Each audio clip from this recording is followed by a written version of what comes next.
ETF index mutual funds నేర్చుకుని stock మార్కెట్లో రాణించాలనుకుంటున్నారా? వెంటనే ఈ నెంబర్కి కాల్ చేయండి. Hi viewers, India's largest digital media network Suman టీవీకి స్వాగతం. ప్రస్తుతం మనతో ఉన్నారండి Kinnera welfare society founder and motivational speaker Nagachandrika amma. అమ్మతో మనం ప్రేమలో కనిపించే డేంజర్, కొన్ని భయంకరమైన ప్రమాదకరమైనవి కూడా మనకు చాలా మంది ఫేస్ చేస్తూ ఉంటారు. వాటిని ఎలా గుర్తించాలి అనేది అమ్మ దగ్గర తెలుసుకుందాం. అమ్మ నమస్తే. అమ్మ నమస్తే. అమ్మ, బ్రతిమలాడడం అది ఎలా ఉంటుంది అంటే, ప్రతి తల్లి బిడ్డకు బ్రతిమలాడి తినిపించడం, బ్రతిమలాడి చదివించడం అక్కడ వరకు బాగుంటుంది. జంటల మధ్య వచ్చేసరికి అది లవర్స్ కానీ పెళ్ళైన వాళ్ళు కానీ అమ్మాయి కానీ అబ్బాయి కానీ ఎవరికైనా సరే ఈ బ్రతిమలాడుతూ ఉంటారు చాలా తక్కువ మంది అవతలోరి కోసం. అది ఎంతవరకు బ్రతిమలాడాలి?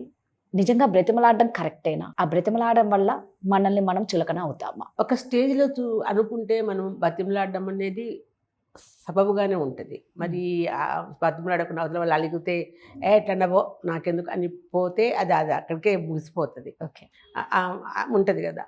అట్లా కాకుండా బతిమలాడుతున్నారు. ఆ తల్లి పిల్లల్ని బతిమలాడడం అది వేరు. బిడ్డను అప్పుడే కాదు ఎప్పటికీ బతిమలాడుతుంది తల్లి. అంతే అంతే కదా. మరి చిన్నప్పుడు పుట్టిన దగ్గర నుంచి వాడికి అన్నప్రాసన దగ్గర నుంచి, వాడికి అన్నం తినిపించే దగ్గర నుంచి, స్నానం చేయించే దగ్గర నుంచి, ప్రతిదీ చదివించే దగ్గర నుంచి వాడిని బతిమలాడడమే తల్లి పని. పిల్లల్ని తినరా లేరా లేపడం నుంచి బతిమలాడడమే. లేనానా స్కూల్ పోదు, ఇంకో 5 నిమిషాలు ఇంకో 2 నిమిషాలని ఇక్కడ వీడు. ఇది స్త్రీ అలవాటు పడిపోయిందా బతిమలాడడానికి? కరెక్ట్ అమ్మా, స్త్రీ అలవాటు పడిపోయింది. అట్లాగే ఎవరు ఏ విషయంలో ఇంట్లో ఎవరు అలిగినా బతిమలాడడం ఆమె పనే ఉంటుంది. అది చాలా మగవాళ్ళు బతిమలాడతారు, చాలా తక్కువ ఉంటుంది. చాలా తక్కువ, అంత ఓపిక కూడా ఉండదు వాళ్ళకి. సరే పోని వదిలేస్తారు.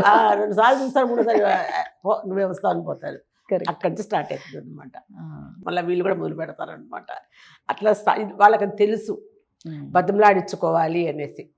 అంటే కొంతమందికి ఒక బుద్ధి ఉంటుంది ఏంటంటే, అక్కడ ఏమీ ఉండదు అయినా కూడా అవతల వాళ్ళు బతిమలాడించుకోవాలి. నిజంగా అమ్మా, అది ఏంది అక్కా చెల్లెల్లో కూడా ఉంటదమ్మా, బంధువుల్లో కూడా. అరే 1-2 సార్లు పిలిస్తే ఇంటికి రారు, 100 సార్లు బ్రతిమలాడాలి వాళ్ళని. అదొక ఈగో అన్నమాట. 10 సార్లు నిజంగా అది ఏం బాగుంటుంది. ఒకసారి 2 సార్లు పిలుస్తారు, పిలవరు. ఇప్పుడు నువ్వు ఒక్కదానివే కాదు, నువ్వు ఒక్కడివే కాదు కదా, ఎంతో మంది ఉంటారు. వాళ్ళకు ఓపిక ఉండాలి కదా. సంతోషంగా ఒకసారి మనం చెప్పినప్పుడు వింటే ఇదే ఉంటుంది. బతిమలాడడం అంటే నా నుంచి అవతల వాళ్ళకి ఏదైనా జరిగినప్పుడు అవమానం జరగడమో, లేకుంటే తప్పు జరగడమో, ఏదైనా తప్పు ఉన్నప్పుడు నిజమే బతిమలాడాలి. అప్పుడు తప్పకుండా బతిమలాడాలి. ఎందుకంటే మన వైపు ఉంది కాబట్టి అవతల వ్యక్తిని మనము పోగొట్టుకోకూడదు వీళ్ళని అని అనుకున్నప్పుడే మనం స్టార్ట్ చేస్తాం బతిమలాడడం. నా తప్పైపోయింది, మీరు మాట్లాడండి అన్నము, భోజనం చేయండి, ప్రతిదీ ఇంకా అక్కడ స్టార్ట్ అవుతా వస్తుంది. కొంతమంది అంటే ఇంకా వాళ్ళు బతిమలాడుతున్నారు కదా అని ఇంకొంచెం పైకెక్కిపోతారు, ఇంకా బ్రతిమలాడించుకుంటారు. వాళ్ళు దానికి అలవాటు పడినారు.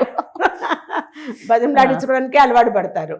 తప్పు ఎవరిదైనా సరే, వీడిదైనా తప్పైనా మనమే బతిమలాడాలా. ఉన్నారు, నేను చూసిన అట్లా వాళ్ళ తప్పైనా కూడా తప్పు చేయడం వల్ల బతిమలాడాల్సిందే.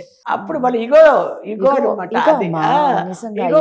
శాంతిస్తుంది అనమాట. అమ్మయ్య అనేసి ఎట్లయినా వాళ్ళు మాట్లాడతారు వీళ్ళతో, కానీ బతిమలాడించుకొని మనం చేసుకోవాలి అనేది ఉంటుంది వాళ్ళల్లో.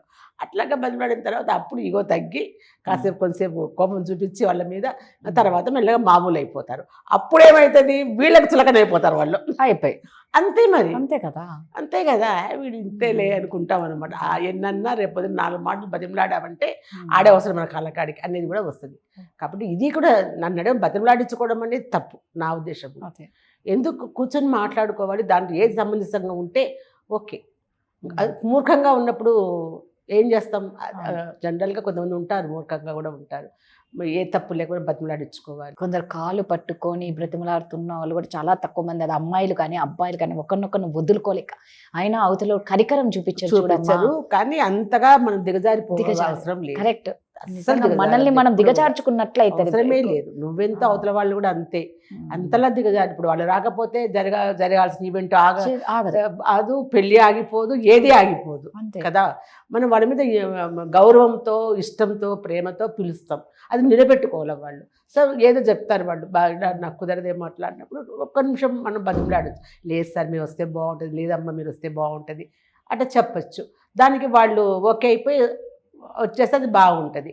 అట్లా కూడా లేకుండా మొండిగా మాట్లాడేవాళ్ళు ఈ లోపల బాగా ఇట్లా మాట్లాడడం వల్ల అవతల వాళ్ళు బాధపడుతున్నారు, వాళ్ళకి కావాల్సింది శాంతి ఇట్లనే ఉండాలా అని అనుకుని వాళ్ళ ఈగోని తృప్తిపరచుకుంటూ కూడా ఉంటారు కొంతమంది. అట్లా కూడా కానీ దాన్ని ఎంతసేపు ఉంటారు అవతల వాళ్ళు, ఎప్పుడో చూస్తారు ఒక దాన్ని అనేసి వెళ్ళిపోతారు, నీతో నాకేంటి అనేసి.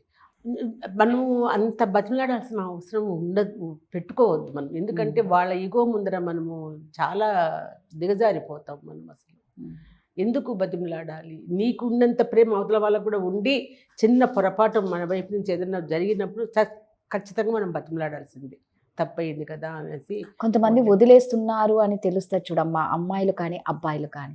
అప్పుడు వదిలేసే టైంలో వాళ్ళని వాళ్ళు కంట్రోల్ చేసలేక కాళ్ళు పట్టుకునే స్టేజ్కి వచ్చిన వాళ్ళు కూడా ఉన్నారు. అది సహజం. ఎందుకంటే ఇంకా అది ఒప్పుకోదు మనసు, ఎక్కడో ఏదో జరిగింది పొరపాటు అనేసి అనుకొని ఇంకొంచెం బతిమలాడి నా తప్పేం లేదు, నేను ఆ రోజు ఇట్లా చేసి అందుకే ఇట్లా అయింది అట్లా అయింది అని చెప్పుకోవడానికి ప్రయత్నం చేస్తారు.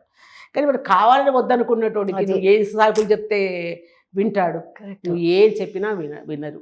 అప్పుడు నీ మనసుకైతే తెలుస్తోంది కదా వాడికి ఇష్టం లేదు, ప్రేమ లేదు, కావాలని చేశాడు అని చెప్పేసి వదిలేయి. ఎందుకు కొద్ది రోజులు బాధపడతావు, నేను కాదంటం లేదు, బాధ సహజం ఎవరికైనా కూడా. కానీ దాన్ని ఓర్చుకో. తిరిగి మనకి ఇదే జీవితం కాదు, వాడే ప్రపంచం కాదు, ఎన్నో ఉన్నాయి బయట ప్రపంచం. మనం ఎన్నో చేయాల్సినవి కూడా ఉన్నాయి. మనం మనిషిగా పుట్టిన తర్వాత ఇక్క ప్రేమ ఒక మగాడు ఒక ఆడదానికే మనం ఇదైపోవాల్సిన అవసరం లేదు రాదా? కరెక్ట్. ఎన్నో ఉన్నాయి మనం చేయాల్సినవి కూడా. ఎంతోమంది తల్లిదండ్రులు పోగొట్టుకున్న పిల్లలు ఉన్నారు, ఎన్నో కష్టాలతో ఎదుర్కొనే వాళ్ళు ఉన్నారు. నీకు ఈ బాధలోంచి బయటపడాలంటే మనం ఇట్లాంటి వర్క్స్ మనం దేనికన్నా వెళ్ళిపోయినాం అనుకో, మనం హ్యాపీగా ఉంటాం, ఎదుటి వాళ్ళు మన వల్ల కూడా హ్యాపీగా ఉంటారు.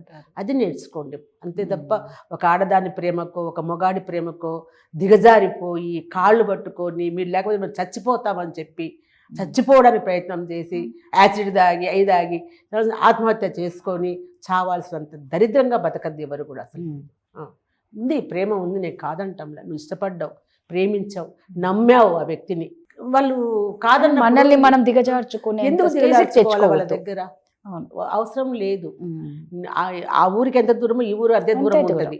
నీకు కూడా అదే ప్రేమ, అతనికి అదే ప్రేమ, ఆమెకు అదే ప్రేమ ఉన్నప్పుడే నీకు ఇది అవుతుంది తప్ప అది లేనప్పుడు అనవసరం మనకి అసలు. కరెక్ట్. అది ఎంతోమంది ఎదురొస్తూ ఉంటారు జీవితంలో, ఎంతోమంది పోతూ ఉంటారు.